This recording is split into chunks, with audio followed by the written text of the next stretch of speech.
Le groupe avant 2004, c'était une activité de 1 milliard de dirhams de chiffre d'affaires.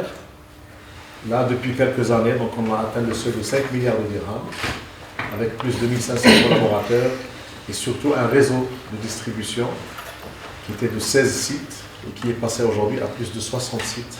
Une charge annuelle sociale chez Autorol à 80 millions de dirhams.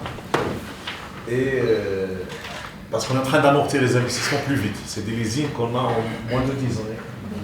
Donc c'est pour des périodes de moins de 10 ans, alors qu'habituellement les investissements sont amortis sur des périodes beaucoup plus longues. Si on n'avait pas fait ces investissements, on aurait des bénéfices supérieurs, parce que ce ne serait pas en train de payer.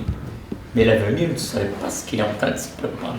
Alors justement au niveau social, donc chiffre d'affaires de 4 milliards 800 millions de dirhams, l'EBITDA ressort à 437 millions de dirhams et un résultat opérationnel de 311 millions de dirhams. Les véhicules industriels, donc c'est plus 3, 1800 véhicules. Les véhicules utilitaires légers, plus 15%, 4859 véhicules. Le tracteur agricole, 439 tracteurs, plus 3. Et donc l'AVP, c'est essentiellement donc, la baisse de Ford. Même quand le partenaire principal Ford passe par une baisse de régime, les autres produits arrivent à amortir le choc et à compenser. Donc on considère que globalement c'est une année de transition et de consolidation. Donc là en pick-up en total, on avait 1900 véhicules, là on a fait 2552 véhicules. On a quand même une part de marché de 56,4%. C'est que la part du marché des distributeurs va se serrer avec l'arrivée du constructeur que je voulais. Et comment compte Autorol agir pour rester un peu compétitif? En termes de vente, est-ce qu'il y a eu une hausse des prix des vendus ou bien c'est plutôt à la baisse? On a remarqué qu'un de vos concurrents, un des messieurs sur le premium, avait lancé la vente sur site internet.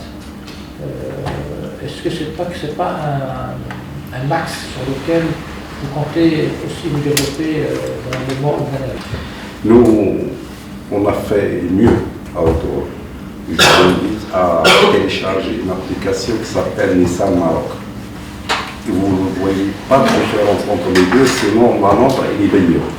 On n'a pas fait de communication parce que ce n'est pas la vente par Internet. Aujourd'hui, nous sommes en phase de discussion et d'élargissement de la gamme, de la constitution d'une nouvelle gamme plus appropriée au marché marocain. Et quand on a arrêté cette gamme-là avec les nouvelles introductions Grandin X, Combo Life, Mobile, etc., nous avons constaté qu'il y a un potentiel et nous sommes fixés avec le constructeur, avec PSA, un objectif de 5000 unités pour 2019. Pour les tendances 2019, donc le Conseil de décembre a déjà annoncé les budgets pour l'année prochaine. Donc on reste dans ce qu'on a annoncé.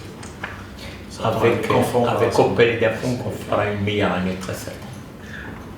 Que vous aurez les résultats déjà fin juin, malgré le fait qu'il n'y ait pas de salon. Bien que nous, on fait le salon au mois d'avril, parce qu'avec 63 succursales à travers le Maroc, nous allons déclarer le salon au mois d'avril.